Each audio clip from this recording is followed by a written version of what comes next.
Nick's heart. He stalked in the man's slipstream toward the rear of the house, then cut under the south portico and took up a post next to a door of break-proof glass. He could see inside, down a long corridor lined with landscapes, family portraits, and a few classical pieces in marble. His fingers closed on an acrylic box the size of a pack of cigarettes in his pocket. He stood close to the white circle next to the door, where access cards were swiped.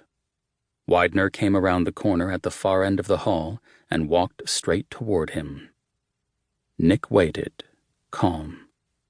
Because it was dark outside and light within, he knew that Widener could see only his own reflection, but that did little to kill the eerie feeling of staring eye to eye at his target. Widener came closer, until he was 6 feet away, then turned right down a hall as Nick pressed a button on the side of his device. It was a Proxmark amplifier, he'd built it himself, that boosted the signal between the key fob in Widener's pocket and the receiver by the door. The lock slid back with an expensive, beautifully engineered silence. Nick opened the door an inch, waited a few seconds, then entered, trailing Widener on the long runner across the herringbone floor. He was moving away from the living room toward a set of stairs that led to the upper floors, where Widener would be most vulnerable. Nick followed him as he went upstairs and disappeared into the bedroom suite. Nick didn't enter, just listened to the sounds of running water as he continued to the top floor and turned left into Widener's office. An antique desk commanded half the room, facing the windows and a sitting area with 2 club chairs, a sofa, and a wall-mounted television. Moonlight filtered in. Nick looked over the frames on the wall. There were class portraits from St. Albans and Georgetown, and shots of Widener with the past 2 U.S. presidents, with prime ministers, with senators. These were real photos of friends, of intimates, not staged handshakes at fundraisers. Nick had spent a decade in the Secret Service. He had once protected men like this, which had taught him how to get to them. He crossed the room and tucked into a dark nook where a copier and office supplies were stacked. Through a window, Nick had a view of the driveway and the staff cars parked beside the garage. The wife was in New York.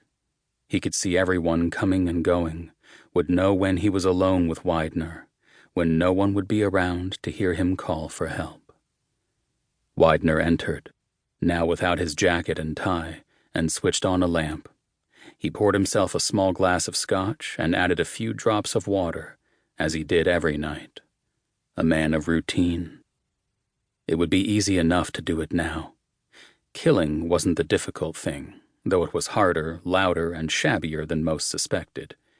Killing and getting away was the true test. Widener sat at his desk, his back to Nick.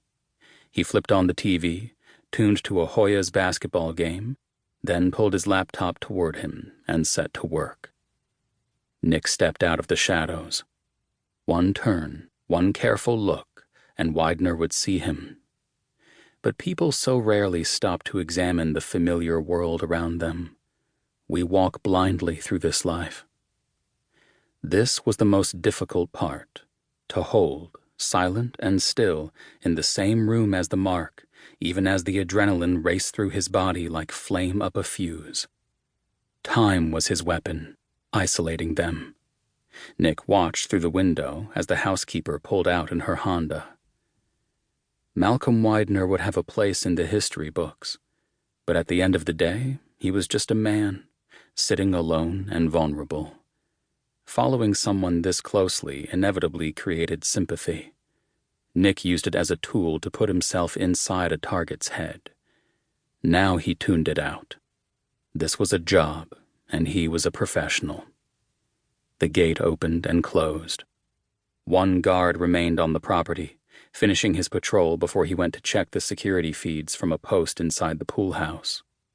There were no cameras here. Nick was inside the sanctum. It was time.